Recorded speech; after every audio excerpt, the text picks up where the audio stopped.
City of New Orleans will begin operating under new rules for short-term rentals. Some of the changes include allowing only 3 short-term rental locations per square block, per city block. Other rules allow only 1 permit per operator, and no companies can get a permit for a non-commercial short-term rental. This morning, we are learning more about how these regulations are going to work, and it's been a controversy for a long time. Who gets permits, who doesn't? We're joined by City Councilman Freddie King III to talk about this, who's also on the Criminal Justice Committee. We'll talk about that in a couple of seconds. First of all, the short-term rental controversy, no matter what you guys decided to do, somebody was going to be mad. Someone's going to be mad. Someone's going to get left out.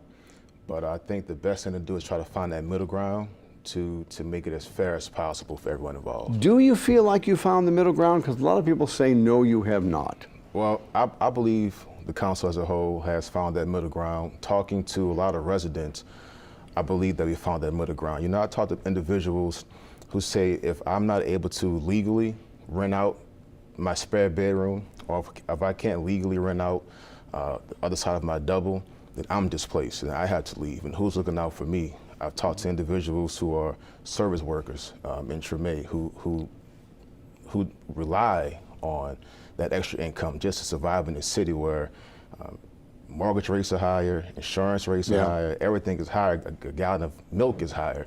So a lot of people have come to rely and depend on that extra income from the short-term rental income. So what I've done, I just created what's called people call it a safety valve that would allow up to 2 additional STR permits. Right now, the council has decided to give you 1, and that's through a lottery. So if you don't win that lottery and you're a good actor, and you come you're out of luck. You're out of luck, and you may now become displaced. So the city or the council may actually be hurting those that we want to keep and protect. So that's why I came up with that safety valve. Now, I've heard from a lot of people who say, look, if I own my house, if I'm homestead exempted, I'm paying the property taxes, it's my little castle, I should be able to do what I want with it. The problem for a lot of them is when a big company comes in and buys 10 houses on a block, and they make them all short-term rental. Right, and that's a problem because a lot of those small actors, like I like to call it, you just described, they get lumped in with the big out-of-state companies, and it gives them that bad look. So the council decided no whole home short-term rentals. You had to live on site.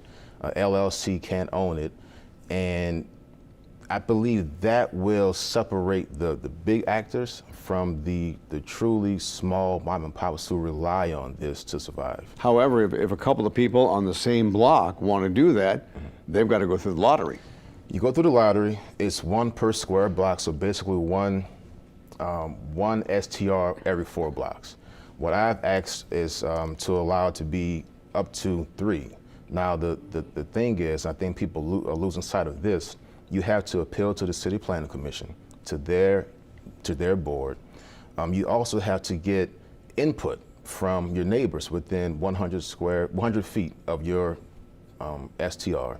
And then you have to go before the City Council. So the council's fingerprints, whoever he or she may be that's going to approve or not approve this, they can't hide and say, I didn't know. You actively are a part of this process, and the community, most importantly, all part of this process. Because I think the thing that really got this thing set off and upset were when these people that come in and so-called gentrify a neighborhood, and they buy up several houses and then rent them all out as short-term, and then they had no homestead exemption. They were just a company trying to make a buck. Not only no homestead exemption, they're not connected to this community. If I live in a house in the Treme or Bywater, and I rent out my back room, I rent out next door, I'm a part of this community. I go to school here, I shop here, but if you're an out-of-towner from New York who just come in and make a quick buck, you don't care who leaves trash behind. You don't care how loud the party is. So is that eliminated under these new rules? What's that? The people coming in and buying up square blocks. It's only 1 per person. Okay. No LLC, and it's only 1 per square block. So it will take care of that problem. Will definitely now, take switching care of gears real quick, the Criminal Justice Committee is meeting today. You guys have been in place since, January? Yeah. How much has been done, actually? We've made some strides. However, criminal justice, crime in the city is a very complex issue. It's very multi-layered. So I think to try to tackle all at one time is almost impossible. You have to take bits and pieces and handle what you can handle. And I think as a whole, we are making great strides in doing that. Because right now, I mean, the systemic problems we're seeing now, we've seen in this city for decades. Right. The problems we've seen with the spikes in crime, that's the flames that have to be addressed immediately. The other things are going to take time to solve. Right. Well, one thing we're doing, not so much as through criminal justice, but as a council as a whole, we're in the final stages of each council member being given funds to give to nonprofits that they see fit in their district that's doing great work. See, a lot of times, And that's to solve long-term. that's to solve the long and short term. Okay. So a lot of times, programs come and go with the mayor, with different council, but these nonprofits, they've been here long before us, they're going to be here long after us. And those are the ones who are in the communities every day, getting the kids off the street, after school, giving them something to do.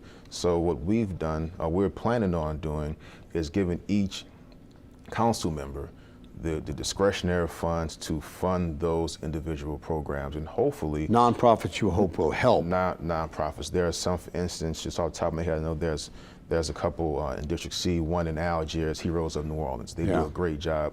They could sometimes be underfunded, and when groups like that go underfunded, then you start seeing the uptick in crime. So that's the goal of the council, to give those nonprofits the proper funds to help see crime eventually go down. And quickly, I'm out of time, but crime overall, violent crime is down. It's going down. But it's still not enough. It's not enough, but we're going in the right direction, one step at a time. Okay, Freddie King III, thank you very much for coming in. We appreciate that. Thank you.